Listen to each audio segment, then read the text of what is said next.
December 31st, 2022.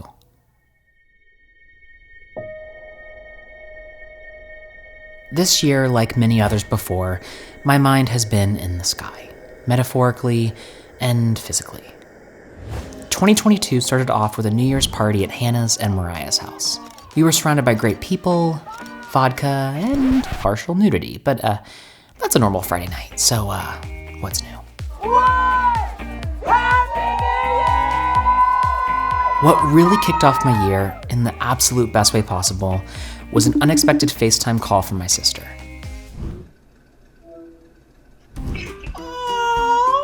I was shocked, and already way too excited to meet her. Of course, in the moment I had no idea it was going to be a girl, but yet I also predicted it. Girl, it says. In February, Brooke came to LA to visit me, and no surprise, it was wild. We even ended up at a party in the hills at our friend's house, which, by the way, happens to be the former mansion of a legitimate rock star. And best believe we all felt like one. Who's this guy? Oh, it's Colin. Hey! At the end of the month, I flew to Orlando, Florida to visit my grandparents. They are snowbirds, who often spend the winter months in warmer weather. My Christmas present to them was focused on experiences rather than objects. So I promised them a flight, a weekend together in Florida, and dinner on me. We stayed in Kissimmee, drove to Melbourne, Cocoa Beach, and back again, rode on their golf cart, saw alligators, and all in all, I couldn't be more thankful for those memories. We like the vodka too.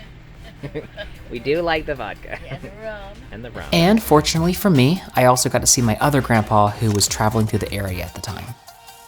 In March, I flew to Pittsburgh to celebrate St. Patrick's Day, which is a Pittsburgh event that I hadn't experienced since I moved away. Unfortunately, we experienced a snowstorm, which did derail the plans for the parade, but we didn't let it stop us. Friends from all over came into town, where we partied at Shane's house, danced, and just simply spent great time together.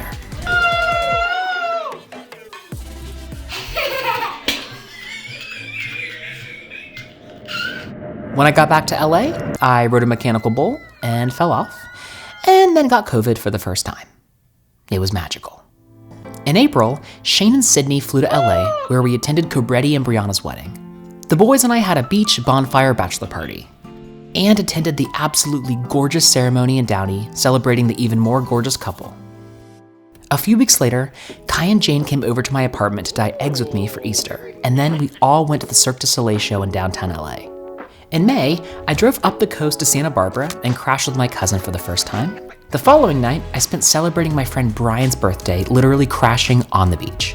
Waking up to the sound of waves and being surrounded by great people, it was one hell of an experience. And even the sunburn was worth it. At the end of the month, Mom and Dad came to LA to visit me, and it was my mom's first time at my new apartment. We hung out, walked around my neighborhood, and saw Luke Bryan play at the Crypto.com arena. While June was fun, it was rather uneventful, so we'll just speed straight through to July, where I flew to Colorado Springs and spent the weekend with Brooke and Emily, celebrating their 30th birthdays. We drank mimosas, explored, and Brooke's sister and brother-in-law threw an amazing party for 4th of July. Emily, oh wait. Her little tongue is not sandpaper. Hey, open your mouth. Wider. And Brooke also iced me in the Denver airport. Beautiful. A few weeks later, Shane flew to Los Angeles where he spent the week with me. When he moved back to Pittsburgh in 2021, we made a pact where we would try and spend 1 week in LA and 1 week in Pittsburgh together, working remotely every year. That way, we could explore old stomping grounds and revisit what it was like being roommates together. And this trip didn't disappoint. My excitement peaked in August, when my niece Finley made her appearance in this world.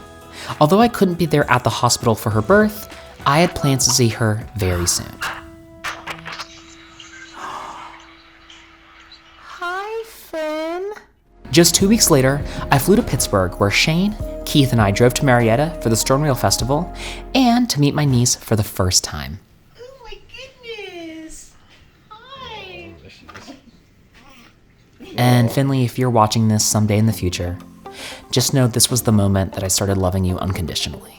Hi, baby. And I have your back, always. Finley, you're meeting Shano for the first time. Throughout the weekend, we ate Smitty's Pizza, saw my family, spent time at my grandparents' camping lot, and was reunited with amazing friends. Before flying back to LA, I worked remotely in Pittsburgh for a week, saw great people, and even organized a 10-plus year high school reunion with my high school friends. I don't know where the time went, but I love these people endlessly. At the end of September, I got to celebrate the marriage of yet another pair of beautiful people, Ty and Kelsey in Santa Clarita. The wedding was so beautiful and fun that even my boxers made an appearance. In October, I turned the big 3-0, and this year I wanted to celebrate in solitude, putting myself first, doing whatever I wanted to do whenever I wanted to do it. I went to Harry Potter World, where I ate at the Three Broomsticks, people watched, and explored the castle.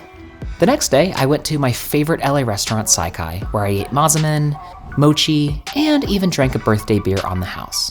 Thanks, Jermaine and Sandy. For Halloween, I carved pumpkins with my friend Allie and went as a Slytherin for the 100th time. In November, I used my remaining vacation time to visit Alex, Melanie, and Jack in Indianapolis, and Shane met us there too. We celebrated birthdays, ran around the house screaming, and I got to hear Jack say Unky C for the first time. Can you say Unky C? Unky C. Can you see Unky Do? I do. Good job. Can you hug Unky Do? Can you hug him?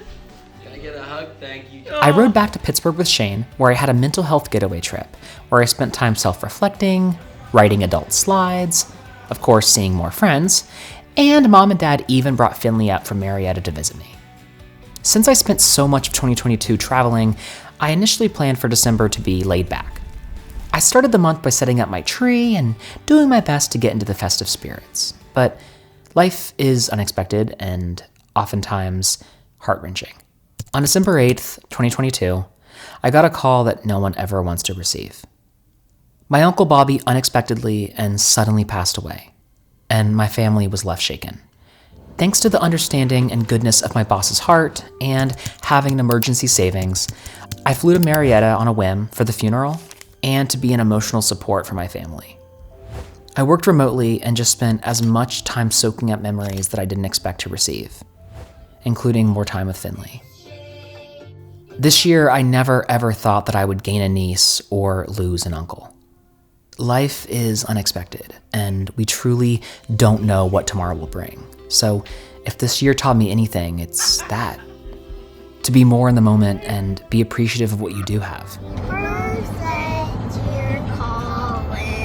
Even the little things like beach bonfires or the many, many birthday celebrations, whether you're dressing up like ABBA or rock stars, or attending your friends' concerts or comedy events.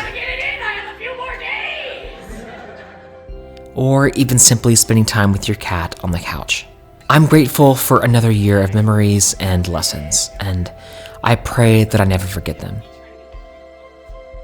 This video goes to Uncle Bobby and Florence Voigt, who've left legacies that are truly unforgettable.